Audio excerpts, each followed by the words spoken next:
Hello. How's everyone doing this afternoon? I hope well. Here it is on Saturday. I'm Jen Boydston. I'm in North Carolina, and I want to talk briefly. There's all kind of books out there, and y'all been seeing us post things about our book and giving away books and things like that. And Jimmy and I have done a little video together, and I did one a while back about why I decided to write a children's book. But I just want to talk about that briefly and also read a couple of excerpts from the book because I thought you might like to hear that.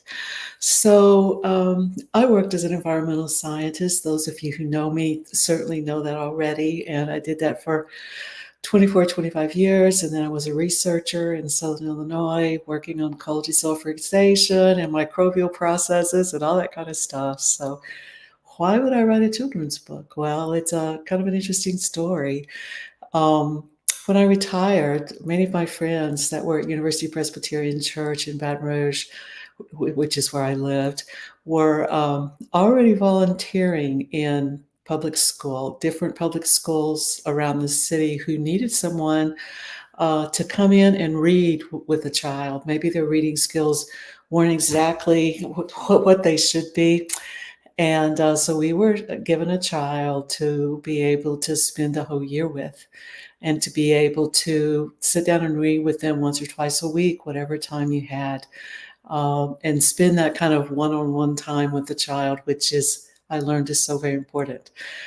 So when I retired, I decided that I really wanted to do that. I had wanted to for a while, but had too busy of a life. It just wasn't feasible. But when I did, I got to volunteer at Park Elementary School, which was a lovely little school. Now they built a whole new school close by, and from what I see online, it's absolutely beautiful.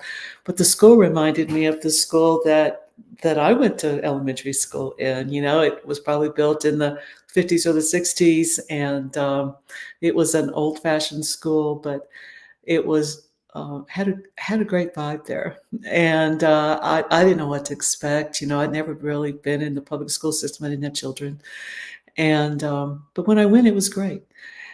The people in the office, the administrative people, they were so glad we were there.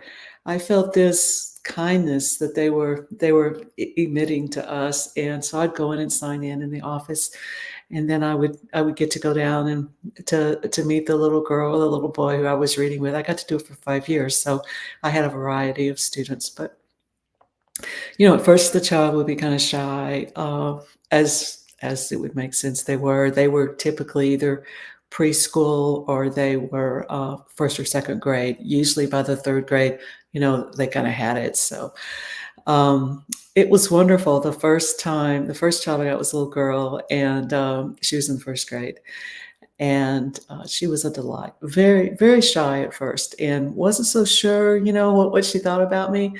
But as I would come each week and develop a relationship with her and would bring books and would read to them, then would read to her, it was just delightful. And so what I discovered in the time I did this was there were three, that will make it with a child that's first, second, or probably maybe third grade too, but certainly first and second graders, to bring a book that they think is fun to read, and spend personal time with them so that they get to show you the words they know and they get to work with you on the words that they don't know. Believe it or not, they think that's pretty great. They can tell that you think they're special enough to spend time with them.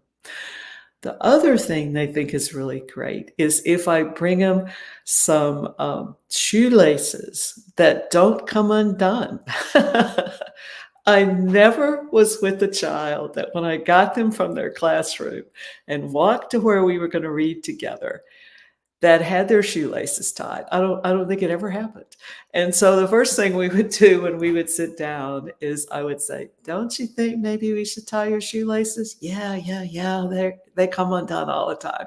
So we would do that. And then sometimes whenever they finished a book, always let them take the book home once they could read the book. And they loved that. Many of these children didn't have books of their own. Some of them did, but some of them did not.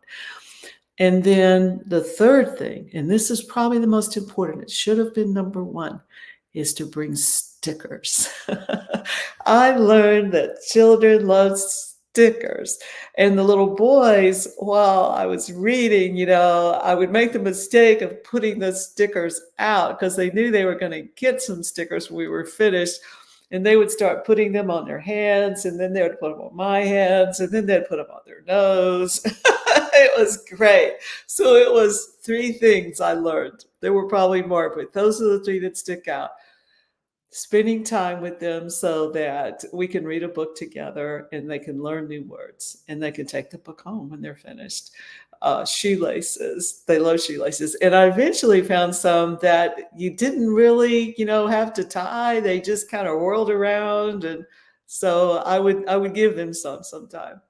And then the third thing was stickers. And of course, that was really the top of the list. That was more important than anything else. But I want to read to you just a little bit in the book. I don't think that I've done that, and I thought that would be kind of a nice thing to do. It also helps tell the story as to why I decided to read the book. Our book is about Tomas and Matilda, and they happen to be Hispanic children. The reason they are Hispanic children is because when I moved to Sanford, North Carolina, which is where I live now, I've been here about 4.5 years. I became a volunteer in public school again because I had just loved it so much. And about 20% of the population in Sanford is Hispanic. And so I knew it would probably be the same as it was in Baton Rouge when I would go in the bookstores, and I really didn't find books with children in them that looked like the children I was reading to, and that really bothered me. So I just chose books that had animals and, Pete the cat. I mean, Pete the cat is like, whoa, up there. So, I would just stick with that, and I wouldn't introduce, any kind of family stories and things like that because the children didn't look like them. And I just felt like I didn't know if they were going to relate to that too much. When I talk to a librarian, she says, well, it's important that they see every culture. So I would try to keep that in mind, So occasionally I would bring a book in about a family, or about individuals with their children. It didn't have to be a family. But more times than not, I would just stick with other things, and it was always a hit. But I decided when COVID came around and I wasn't able to read in public school here anymore and read books to these beautiful children, that it was my brother's idea really to write the book. It was not mine. I was just sharing over breakfast one morning of how much that I miss the children, and shared a little story about when I took a pair of socks in one time and shared that story with them and how much the children loved it. And then every time I came, they wanted to do something, making little sock puppets out of the socks. Children are so creative and imaginative. It was wonderful. So Jimmy said, but we should just write a children's book. Maybe that'll help you, not feel like you miss them so much. So that was what we decided to do. And so Finding Socksville, that's how Finding Socksville came around. I think it's important to know why the authors in this case, my brother and I, we wrote the book together. He isn't around today. He's out and about like he always is, but I did want to give him credit because it was really his idea to write a book and his idea to make it about socks. He's very funny, always cracking jokes and stuff, always did all through school. And so he knew it needed to be cute. So it is. So here's Matilda and Tomas, and they're trying to help their parents figure out where those lost socks go. There's so many jokes and things about socks now that you kind of feel like it's an old story. But anyway, we kind of made it into a new story, I think. So this is how it begins. Matilda and her mama are folding their clothes, as olives do. And mama says, Matilda, I don't know why we always wind up with missing socks. Where do they go? Same thing happens to me. I have this pair of socks I absolutely love. It says joy, love, peace, hope. I hope I don't lose it. My next door neighbor gave me these great socks for Christmas. People are giving me socks now because they know we've written a book about children's socks. Sorry about this little diversion. And then one of my really good friends, she gave me a pair of socks just when the book was published. So, I want to hold on to my socks. Everybody has this problem with missing socks. So Tomas is seeing his dad in the dryer. It's wash day. He's getting his socks out of the dryer. And his dad says, "The dryer ate my socks again. My blue sock, my red sock, my white sock, my polka dot sock, even my gym sock." Matilda and Tomas giggle. "Let's see if we can help them find out where our lost socks go." Tomas finds his headlamp. Matilda gets her spyglass and flashlight, and off they go to the laundry room.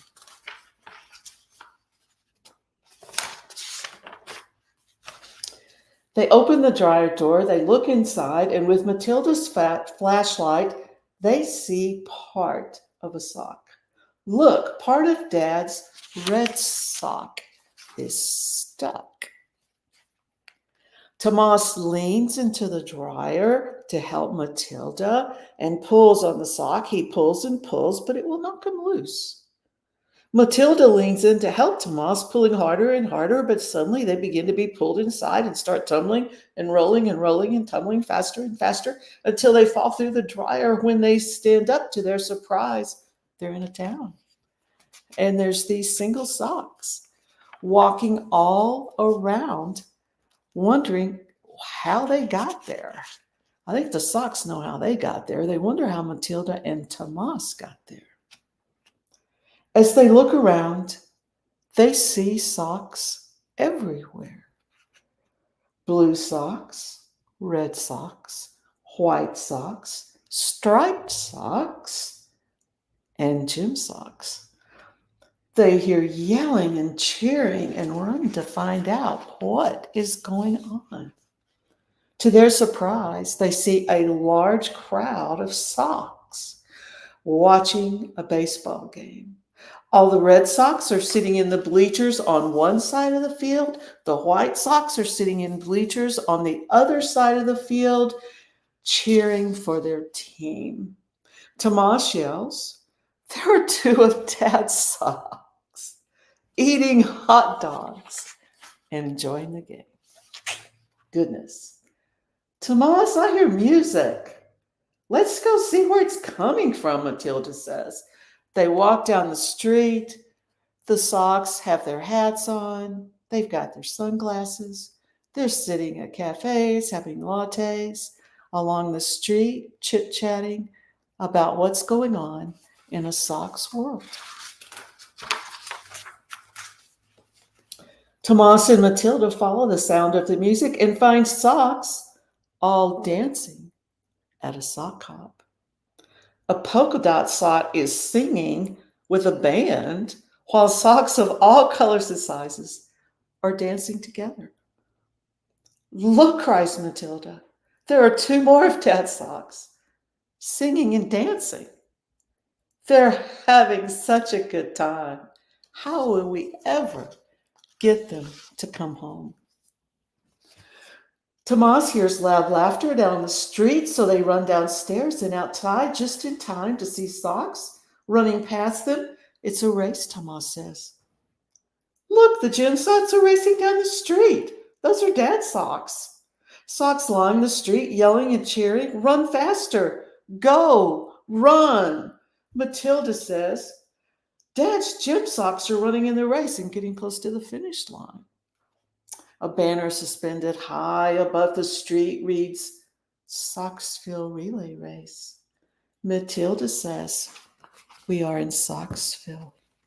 Socksville, did you know that when you can't find your socks, they've gone to Socksville? Well, I didn't know that either, but Matilda and Tomas found out. That's where they go. That's not the end of the story. Tomas and Matilda have to sort out, how do we get them to come home? They're having such a good time. They're singing, they're dancing, they're running, they're going to baseball games. How do we get them to come home? But Tomas and Matilda figure out the secret to get them to come home. So if you want to know that, you'll have to get a copy of the book. As you know, for those of you who have been on our site for a while, you know that we have a monthly drawing for a free copy of the book. In fact, it's an autographed copy that we're happy to send you for free. And all you have to do is fill out the little Google form. There's a copy of it kind of scattered throughout the stream there. So you just need to click on it and give us your first and last name and your email address. If you don't want to fill out the form, you can just send us a personal message with your email address. The only reason we want your email address, it just comes to my brother and I here at our home, that if you happen to win the contest and get a free book, we need to be able to get in touch with you and to be able to find out how's the best way to send it to you. So that's the only reason that you need to fill out the form or communicate with us some way that you're interested in entering and provide us with your email address. So that's, I think, all I wanted to say today, except that reading to a child is worth the time. And one really very quick story to show you an example of that and why reading books with diverse cultures in them is so important.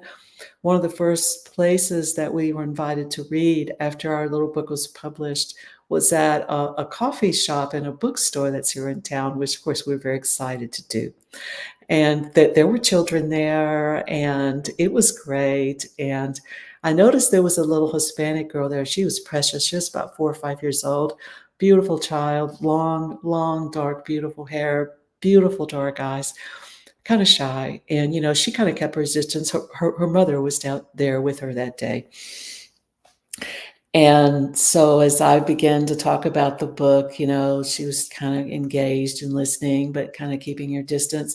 And then as I began to show the book, her eyes kind of picked up because she saw the children on the cover were children of color.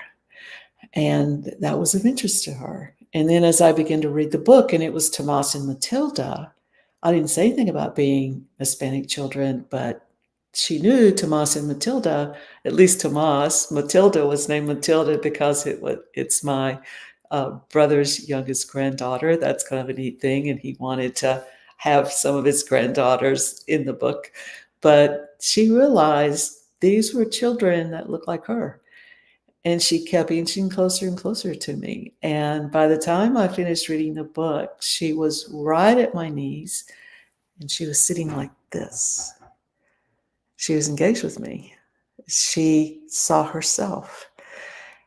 That is so important for a child to see themselves in a book. And that's why I wanted to write a book. So when Jimmy brought it up, I said, yeah, and let's have the children be Hispanic. Because when I went in the school system here and started reading to children, I didn't see any books that had Hispanic children in them. So read to a child, whether it's our book, whether it's another book, it doesn't make any difference. But take time to read to a child. I'm sure if it's your children or your grandchildren, you've done that. If you don't happen to have children or grandchildren, there's a child out there that would love to have you read to them. And it is a wonderful thing to do. People ask where they can buy the book. It's available almost anywhere online. If you just type in Finding Socksville, it's available at Amazon, Barnes & Noble, Walmart, maybe even Target. I think it's only in one bookstore. That's in the Country Bookshop. That's maybe the Country Bookstore. That's in Southern Pines, about 30 miles south of us. They've been wonderful to us to really put our book physically in the store. When our book was published, Barnes & Noble and all those different places we visited, even though it was online, through their store and available, they just weren't doing public events yet for children, but because of COVID. So we really didn't reap the benefit, I think, that some authors do when they first come out, that they're able to start reading in places. But, if those times have passed, we have been able to read more, and we go into school systems sometime and read. And we get so many interesting questions from the children about what's it like to be an author and what does it take. And there are so many people that have ideas in their head that would like to write them down on paper. I encourage you to do so. The last thing I guess I wanted to say was on our book, when we send it to you, you'll see a little sticker here. You may not really notice it, it's just a small sticker, but it's from the Dragonfly Book Awards that Story Monsters sponsors. One of my friends had suggested that we enter our book in a book contest because it was precious. And of course, I thought, "Ooh, I don't know." But I took her advice, so I did. And so I entered the book. I wasn't familiar with Story Monsters, but they are a wonderful organization that does events all over the country. The chief Story Monster, the Linda, she's the head of Story Monsters, and she's offered us so much advice and has helped us get our book out there a little more at public events that Story Monster sponsors. So it has been a wonderful experience for us. And we did win a cultural diversity award. So, wow, that was pretty amazing for us. For me, it meant a lot. I had seen this problem. Jimmy had seen it too for other reasons, and he can tell his own story. I think he has a few times about why he thought it was important too. Um, and then to be able to get a book published, I mean, we never really imagined that. And then all of a sudden to win an award for cultural diversity, we feel like that was really an affirmation as to whenever you get an idea that keeps being in your head about something you see or just whatever, um, maybe you need to write it down. Maybe you need to write it down. So, anyway, thank you for your time this afternoon. Please enter the contest, the drawing, to get a free book if you've got a child in your life. Quite a few people have done that. I think we've got almost 50 people on our mailing list now, which is great, compared to the big people out there. That's a really small number, but it is great to see that happen. So, read a book to a child, read a book to yourself. This is a great time to do that. The sun has come out here. It's been kind of cloudy the past few days and rainy in North Carolina. It's a beautiful day today, nice and cool. Spring is on its way. I think if you're in South Louisiana, it's probably already there. If you're in other parts of the country, I think you're just dreaming about it. But wherever you are, enjoy this day. Thank you so much. Take care. I'm going to see if I can end this. I'll go up here. It says in stream. And then you have to hit it again. Bye.